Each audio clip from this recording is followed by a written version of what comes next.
शेकापचे सरचिटणीस माननीय आमदार भाई जयंत पाटील यांना वाढदिवसाच्या हार्दिक शुभेच्छा। शुभेच्छुक संतोष जंगम, तालुका चिटणीस खालापूर। कोंढाणे धरणाचे पाणी कर्जतकरांच्या तोंडातून काढून हे धरण सिडको आणि नैना प्रकल्पाला देण्याचा घाट सरकारने घातलाय। स्थानिकांचा मात्र याला विरोध असून कथित सिंचन घोटाळ्यामुळे वादाच्या भोवऱ्यात सापडलेले कर्जत तालुक्यातील कोंढाणे धरण पुन्हा एकदा चर्चेत आले। शेकापचे सरचिटणीस माननीय आमदार भाई जयंत पाटील यांना वाढदिवसाच्या हार्दिक शुभेच्छा।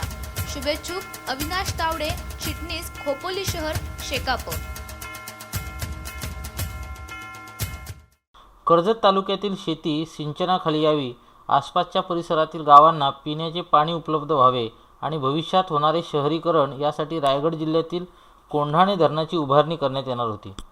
मात्र प्रशासकीय अनियमितता आणि कथित भ्रष्टाचाराच्या आरोपांमुळे हे धरण वादाच्या भोवऱ्यात अडकले। धरणाचे काम बंद पडले होते। धरणाच्या कामांची लाचलुचपत प्रतिबंधक विभागामार्फत चौकशी सुरू होती। मात्र आता अनियमिततेच्या गाळात रुतलेले हे धरण पुन्हा एकदा मार्गी लागण्याची शक्यता आहे। सिडकोच्या माध्यमातून धरणाचे उर्वरित काम पूर्ण करण्याच्या प्रस्तावाला मंत्रिमंडळाने नुकतीच मंजुरी दिली आहे त्या परिस्थितीत धरण सिडकोला हस्तांतरित करण्याचे निर्देशही देण्यात आलेत। मात्र शासनाच्या या निर्णयाला कर्जतमधून विरोध होण्यास सुरुवात झाली आहे। शासनाचा हा निर्णय एकतर्फी आहे।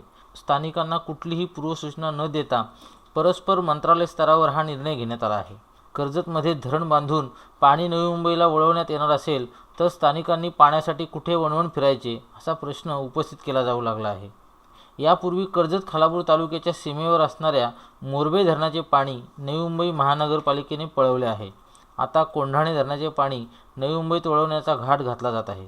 हे खपून घेतले जाणार नाही असा इशारा स्थानिकांकडून देण्यात आला आहे। त्यामुळे कोंढाणे धरण पुन्हा एकदा वादाच्या भोवऱ्यात अडकण्याची शक्यता आहे। शासनाचा हा निर्णय एकतर्फी आणि लोकशाही विरोधी आहे। कोंढाणे धरण व्हावे ही कर्जतकरांची मागणी होती।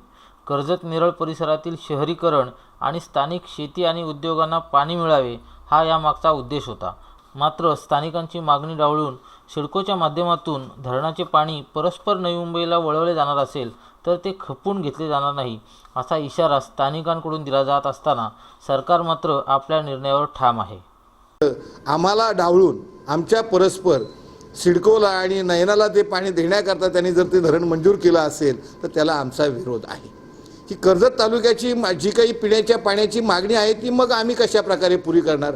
आमचं सगळं पाणी 90% पाणी तुम्ही नवी मुंबईला घेऊन जाणार, सिडकोला घेऊन जाणार। सिडको करता तुम्ही वेगळं एखादं धरण शोधा, परंतु आम्ही जे काही धरण आमच्याकरता प्रस्तावित केलेलं आहे त्या धरणाचं 90% पाणी तुम्हाला देण्यास आम्ही कदापि तयार होणार नाही। हे पाणी आमच्याकरता असलं पाहिजे, आमचं हक्काचं हे धरण आहे। नंतर मग आम्ही कुठे कोणाकडे भीक मागायला जायचं? तर शासनानं परभरी आमच्या या धरणावरती जे काही अतिक्रमण केलेलं आहे हे लोकशाही विरोधी, हुकुमशाहीला धरून हे कुठेतरी काम केलं आहे असं वाटतं। आम्ही कदापिही आमचं पाणी त्यांना नेऊन देणार नाही। तिथल्या स्थानिक लोकांना विश्वासात घेऊन समन्वय करून त्यांच्या सर्व प्रश्न नागरिक सुविधाचे जर सुटणार असेल तरच शासन त्याच्या संबंधी पुढचा निर्णय करणार। राजेश भुस्तेकर, संवाद मराठी, अलिबाग।